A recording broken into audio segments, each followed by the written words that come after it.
চলে আসি।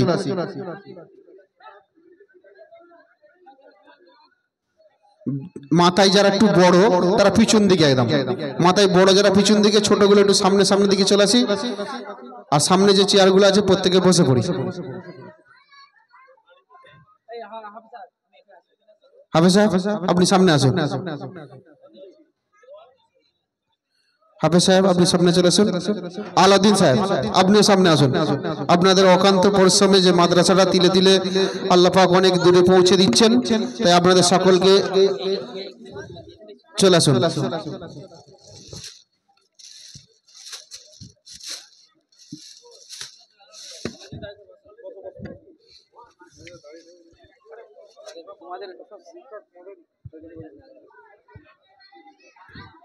ইউটিউব ভাইদের বলছো একটা সুন্দর করে আপনারা এই মনোরম পরিবেশ মাদ্রাসার প্রত্যেক ছেলেদের ছবিগুলোকে সুন্দর, আমরা খুবই সবাই সংক্ষেপ, তাই আমরা সংক্ষিপ্ত বক্তব্য আমরা উপপ্রধান সাহেবের মুখ থেকে শুনে নেব। সকলে একটু ধৈর্য ধরে বসুন। আমাদের সামনে এখন বক্তব্য রাখছেন জনাব আশিক রহমান মহাশয়, বাঙ্গালপুর অঞ্চল উপপ্রধান। আসসালামু আলাইকুম। আজকে এই নাদা ইসলামের বাৎসরিক জলসা, এই জলসা কমিটির প্রথমেই আমি সম্পাদক হারুন হাজারি, সভাপতি নুরেল মোল্লা, কোষাধ্যক্ষ জামির উদ্দিন মল্লিক এবং জলসা কমিটি মেহেদি হাসান হাজারি, সভাপতি সম্পাদক মিজানুর, কোষাধ্যক্ষ হাফেজ ইবাদুল হাজারি, সহসভাপতি শেখ নিসার, সম্পাদক কামাল হাজারি। সেই সঙ্গে সঙ্গে এই এলাকার বাড়, নহলা, মুরগাবেড়িয়া, কাজীর চক, হাজারিপাড়া, পশ্চিমপাড়া সমস্ত যারা এই নাদায়ে ইসলামের প্রতি সহানুভূতি, দায়বদ্ধতা, অর্থ, শ্রম যারা দিয়েছেন তাদেরকে আমি নাদায়ে ইসলামের পক্ষ থাকতে তাদেরকে আন্তরিক ভালোবাসা, কৃতজ্ঞতা জানাই। সেই সঙ্গে সঙ্গে আজকের এই নাদায়ে ইসলামের যে বাৎসরিক জলসায় কমিটি, আমরা বাঙ্গালপুর, হাটুরিয়া 1, 2 এবং বাগনানের কিছুটা পটসার যে সমস্ত প্রেস ইমাম সাহেবরা আজকে আমাদের এই জলসা মজলিসে উপস্থিত হয়েছেন, তাদেরকেও আমরা সালাম জানাই, ভালোবাসা জানাই, কৃতজ্ঞতা জানাই। আজকে শুধু এই কথাটুকুই আমাদের শেষ নয়। যারা এই নাদায়ে ইসলাম মাদ্রাসার প্রতিষ্ঠা করেছিলেন, আজ তারা অনেকে আমাদেরকে ছেড়ে চলে গেছেন, অনেকে আছেন, আবার নতুন করে অনেকে এই মাদ্রাসার সঙ্গে যুক্ত হয়েছেন। আগামী দিনে আরো আমাদের যারা তরুণ প্রজন্মের আমাদের ভাই ভাইপো ছেলেরা আছে, তারাও এই একই ভাবে তারা এই নাদায়ে ইসলাম মাদ্রাসাকে আগিয়ে নিয়ে যাবে। একটা শিক্ষা প্রতিষ্ঠানকে গড়তে গেলে কোনো একটা ব্যক্তি দ্বারা শিক্ষা প্রতিষ্ঠান গড়া যায় না, আর শিক্ষা প্রতিষ্ঠানের ভিত্তি স্থাপন করাটা সবচেয়ে জরুরি ছিল। যারা করে গেছেন তাদেরকে আমরা সারা জীবনভর আমরা এই মাদ্রাসায় আমরা তাদের জন্য দোয়া খায়ের করব। আগামী দিনেও যারা আমাদের এই মাদ্রাসার সঙ্গে যুক্ত হয়ে আছেন, তারা তাদের কেউ অর্থ দিয়ে, কেউ শ্রম দিয়ে, কেউ ভালোবাসা দিয়ে যেভাবে এই মাদ্রাসাটাকে দিনের পর দিন আগিয়ে নিয়ে যাচ্ছে, আমরা যদি এই ধারাবাহিকতাটাকে ধরে রাখতে পারি, আশা করি আগামী দিনে এই নাদায়ে ইসলাম মাদ্রাসা একটা জায়গায়, উচ্চতর জায়গায় পৌঁছাবে, এটা আমার দৃঢ় বিশ্বাস। সেই সঙ্গে সঙ্গে আমি আজকে এই মঞ্চে আমাদের যারা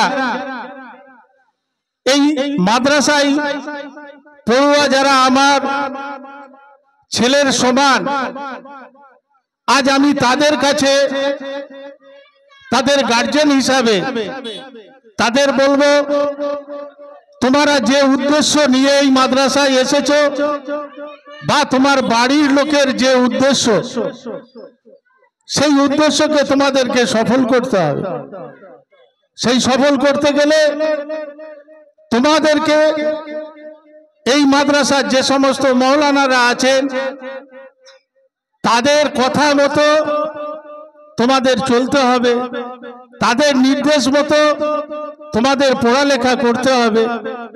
তাহলে দেখবে আগামী দিনে তোমাদের জীবন অত্যন্ত সুন্দর হবে।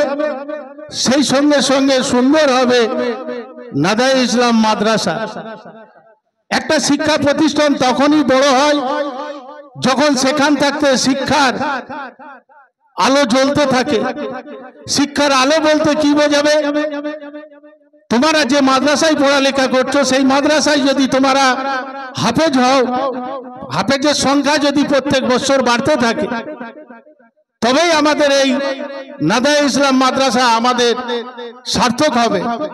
তাই আমি তোমাদের কাছে আবেদন করব, তোমাদের ভালোবাসা দিয়ে আমি বলবো যে তোমরা এসেছো অনেক দূর দিয়ে, তোমরা তোমাদের পরিবারের অনেক তাদের আশা আকাঙ্ক্ষা নিয়ে তোমাদেরকে এই নাদায়ে ইসলাম মাদ্রাসায় পাঠিয়েছে শুধুমাত্র তোমাদের পড়ালেখা করতে, অর্থাৎ ইসলাম শিক্ষা পাবার জন্য। সেই দিনটাকে মাথায় নিয়ে যেদিন তুমি তোমার জীবন শুরু করবে আর যেদিন তোমার জীবনটা শেষের দিন ধরবে, তুমি সেদিনই বুঝতে পারবে তোমার জীবনের সফলতা। আজকে তোমাদের সামনে এই কারণে বলছি, এই মাদ্রাসা যখন ভিত্তি স্থাপন হয়েছিল, মরহুম হাফেজ আমাদের বাসির হাফেজ সাহেব হাজারি এই পরিবার দিয়ে তার শুভাকাঙ্ক্ষী ছিল বারমহলা, মুরগাবেড়িয়া, পশ্চিমপাড়া, কাজীর চকের বহু ব্যক্তিত্ব, তারা থেকে এই ভিত্তি স্থাপন করেছিলেন। সেই ভিত্তি স্থাপনকে তারপরের প্রজন্ম ধরেছে, তারপরের প্রজন্ম ধরেছে, এখন একটা নতুন প্রজন্ম ধরেছে। এইভাবেই চলতে থাকবে। আগামী দিনে এই মাদ্রাসার আমরা সবাই মিলে একত্রিত হয়ে আমরা চেষ্টা করব এই মাদ্রাসার আরো যে সমস্ত কাজ বাকি আছে সেই কাজগুলোকে আমরা আস্তে আস্তে আগিয়ে নিয়ে যাব। আশা করি আমাদের এলাকার মানুষের দায়বদ্ধতা আছে, তাদের বিবেক আছে, তাদের বুদ্ধি আছে, তারা এই রকম বহু ভালো কাজের সঙ্গে যুক্ত থাকে। আগামী দিনেও তারা এই ভালো কাজের সঙ্গে থেকে এই নাদায়ে ইসলাম মাদ্রাসাকে আরো উচ্চতর জায়গায় পৌঁছাতে হবে।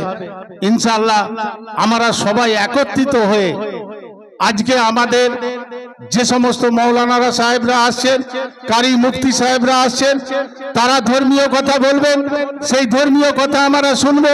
আমরা আমাদের মধ্যে বিভেদ ভুলে গিয়ে আমরা আমাদের ধর্মের প্রতি, আমাদের ধর্মের যে নির্দেশ, আমরা সেই মতো চলার পথ অনুসরণ করব। ইনশাআল্লাহ আমরা সবকিছু খারাপ ত্যাগ করে ভালোর দিকে আমরা আগাবো।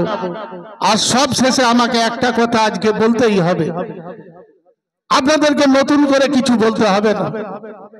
ভারতবর্ষের বুকে মুসলিমদের উপর যে অত্যাচার চলছে, আজকে যারা দাঁড়িয়ে আছে আমার পেছনে, আজকে এদের যে হক, এদের যে জায়গা, যে ওয়াকফ বোর্ডের সম্পত্তির মালিক যারা, তারা আজকে আমাদের এই পেছনে বসে আছে। আজ তাদের জায়গাগুলোকে সব সরকার একর করে নিয়ে তারা বিক্রি করে দিচ্ছে। আমাদের ধর্মের যারা পেছিয়ে পড়া, যারা এতিম অনাহার ছেলে, তাদের অধিকার পর্যন্ত ছিন্ন করে দিয়ে সেটাকেও তারা তাদের দখলের মধ্যে নিয়ে নিয়েছে। আমাদেরকেও একত্রিত হয়ে আমাদের সম্পত্তি, ওয়াকফ বোর্ডের সম্পত্তি, এটা কোনো রাজনৈতিক ভাবে কোনো বাবার কারোর সম্পত্তি নয়, এটা মুসলিমদের সম্পত্তি, ওয়াকফ বোর্ডের সম্পত্তি। এই সম্পত্তিকে আমাদেরকে ধরে রাখতে হবে, না হলে আমাদের এই পেছিয়ে পড়া এতিম চাওয়ার ছেলেগুলোর কোনোদিন কোনো জায়গায় স্থান হবে না। তাই আমরা দলমত নির্বিশেষে ওয়াকফ বোর্ডের সম্পত্তির বিরুদ্ধে আমরা লড়াই করব, এটা আমাদের মাথায় থাকবে ইনশাআল্লাহ। আমি এই বলে আমার বক্তব্য শেষ করলাম। এখানে অনেক উপস্থিত বুজুর্গ ব্যক্তিত্বরা আছেন এবং এই এলাকার সবশেষে বলি, যারা কুইজ কন্টেস্ট ইসলামিক প্রতিযোগিতায় যারা ফার্স্ট সেকেন্ড থার্ড হলেন, তাদেরকেও আমরা নাদা ইসলামের পক্ষ থেকে তাদেরকে ধন্যবাদ জানাই। আগামী দিনে আরো তারা তাদের পরের প্রজন্মকে আরো এই ইসলাম প্রতিযোগিতার দিকে আরো বেশি করে এগিয়ে দেবে, এটা আমার বিশ্বাস।